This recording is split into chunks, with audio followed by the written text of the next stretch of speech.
মহান স্বাধীনতা ও জাতীয় দিবস উপলক্ষে ঢাকা দক্ষিণ সিটি কর্পোরেশনের উদ্যোগে আয়োজন করা হয় বীর মুক্তিযোদ্ধাদের সংবর্ধনা ও সাংস্কৃতিক অনুষ্ঠান। নগর ভবন প্রাঙ্গণে আয়োজনে অংশ নেন মুক্তিযুদ্ধ বিষয়ক মন্ত্রী ও ঢাকা দক্ষিণ সিটির প্রশাসক সহ বিশিষ্টজনরা।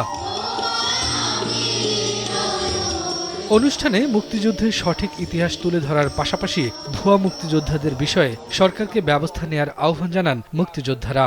আমি আশ্চর্য হয়ে যাই যে কি সব বয়ান নিয়ে লোকজন নিজেদেরকে মুক্তিযোদ্ধা দাবি করেন। ভুয়া মুক্তিযোদ্ধা, যারা মুক্তিযোদ্ধা নয় তাদের মুক্তিযোদ্ধাদের মধ্যে ঢুকিয়ে দিয়ে মুক্তিযুদ্ধের যে চেতনা সেটাকে ম্লান করে দেওয়ার একটা ষড়যন্ত্র চলছে। প্রকৃত মুক্তিযোদ্ধাদের পুনর্বাসন, ভাতা বৃদ্ধি ও সরকারি সুযোগ সুবিধা বাড়াতে সরকারের প্রতি আহ্বান জানান ডিএসসিসির প্রশাসক আব্দুস সালাম। মুক্তিযোদ্ধা যারা আছেন সকলকে পরিবহনের সুযোগ সুবিধা তাদেরকে দিতে হবে, অসুস্থ হলে চিকিৎসার সুযোগ সুবিধা দিতে হবে, যাদের বাড়ি নাই, যার ঘর নাই, ঘরের ব্যবস্থা করতে হবে।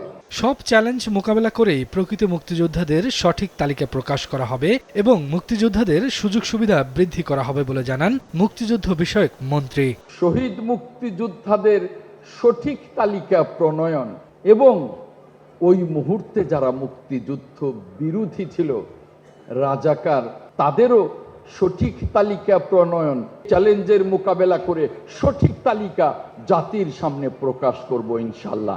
মুক্তিযুদ্ধ বিষয়ক মন্ত্রী বলেন, স্বাধীনতা একবারে এসেছে, ৯০-এর আন্দোলন ও ২৪-এর অভ্যুত্থানের রাজনৈতিক অর্জনকে সম্মান করতে হবে, কিন্তু মুক্তিযুদ্ধের সঙ্গে মেলানো যাবে না। এই অর্জনগুলোর সাথে আমরা যদি স্বাধীনতাকে সমানতালে করে ফেলি, সেটা আমাদের জন্য হবে অনেক বড় একটা বিপর্যয়ের। শফিকুজ্জামান রুবেল, সময় সংবাদ, ঢাকা।